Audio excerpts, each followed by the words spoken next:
It's Friday, March 1st, 2019, and time for your Barbados Today Morning News Update. Thanks for joining us. I'm Carol Williams.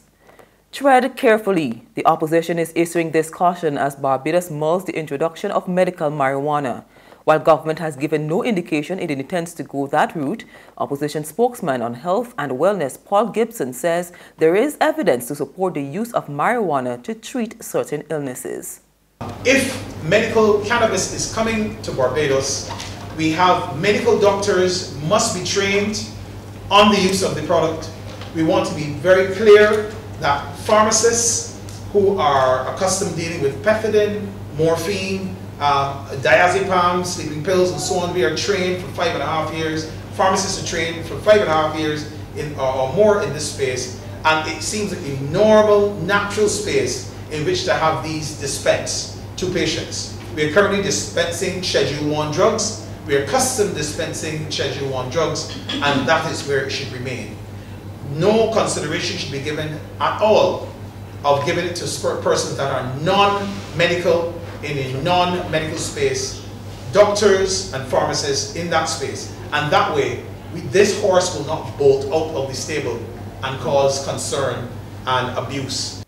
Gibson says the opposition is also concerned about reports of pending layoffs at the state-run Queen Elizabeth Hospital. It is a major concern to us in the 150 at the QH, and we would like some answers to that at some point in time. Because we do not want healthcare.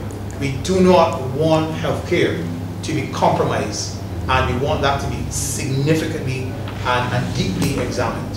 An urgent call today for a sewage system on the west coast of Barbados is coming from civil and structural engineer Gregory Hazard, who's worried about the damage being done to the reefs on that part of the island. But one important component is to get the pollution out of the reef to begin with, right? And it's not just organic pollution that ends up out there. It's also more persistent chemicals that get out there. So if we were to put a West Coast sewage system in, it will go a long way to protecting the sea life along the West Coast. And that's our calm coast, that's where our nicer beaches are. And so yeah, it's urgent. It is urgent, and it needs to be a key priority.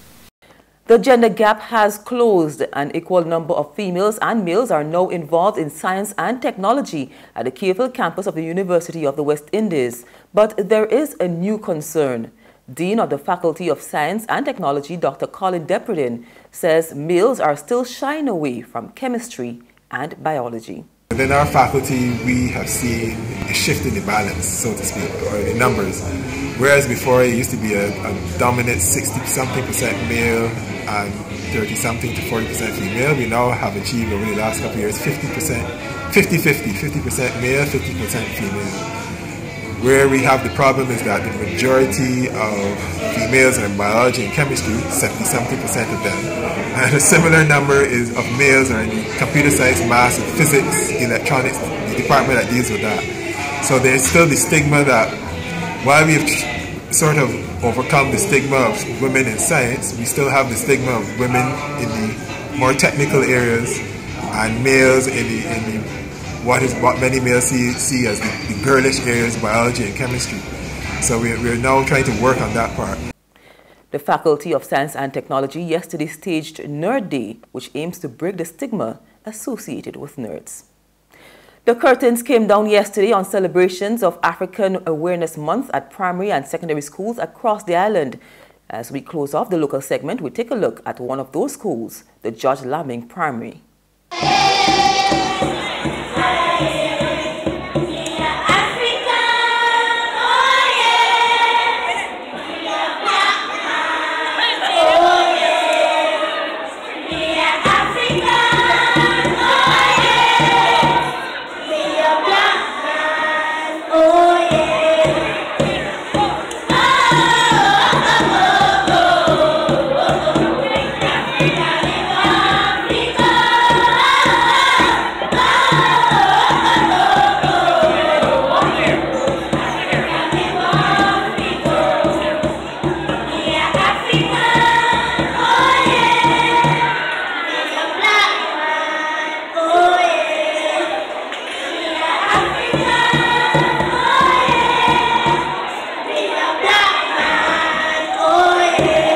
There's regional and international news after this short break.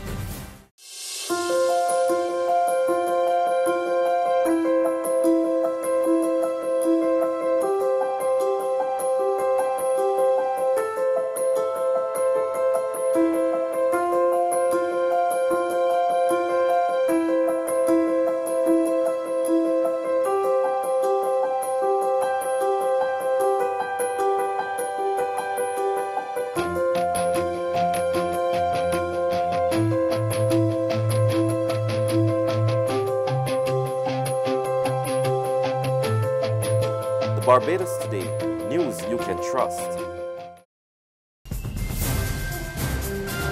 Over now to Haiti, where the country's tourism sector just got hit with another setback. JetBlue, Air Canada and Air Transat are limiting daily flights to the country, which has announced it's cancelling Carnival, scheduled to kick off this weekend. Air Canada and Air Transat cited ongoing civil unrest in Haiti as the reason for the change. JetBlue merely cited reports from Haiti.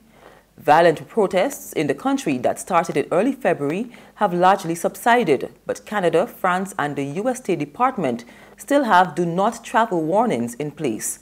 Hotel owner Richard Boutou says the travel warning is affecting the country's tourism industry and is unfair to the Haitian people. I think it's the worst that I've seen for the past 33 years that I've been working in the industry, especially after all the efforts that were made in the past years to put Haiti back on the map, and all of a sudden, overnight, just killing all the efforts by all the Haitian men and women that put Haiti back on the tourism map, and now creating that embargo on Haiti. That's not normal. We haven't seen that before. Even during the embargo, we didn't have that. Well, the travel warning number 4, putting Haiti next to Afghanistan, Syria, and countries that are in war, I think it's unfair. It's like putting an embargo on Haiti. And finally, Israel's Attorney General intends to indict Prime Minister Benjamin Netanyahu on corruption charges. Netanyahu faces possible charges of bribery, fraud and breach of trust in connection with 3 cases. We get the details in this Al Jazeera report. He is the first sitting Israeli Prime Minister to be charged with bribery, fraud and breach of trust. But Benjamin Netanyahu says he's innocent and will stay in his post. There's no legal requirement for him to step down. The opposition parties will appeal to the Supreme Court and say, look, it's not logical. The job of a prime minister is a very complicated job.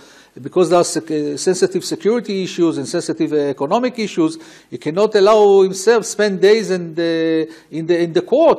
Netanyahu is in the middle of an election campaign which, if he wins, puts him on course to be Israel's longest-serving prime minister.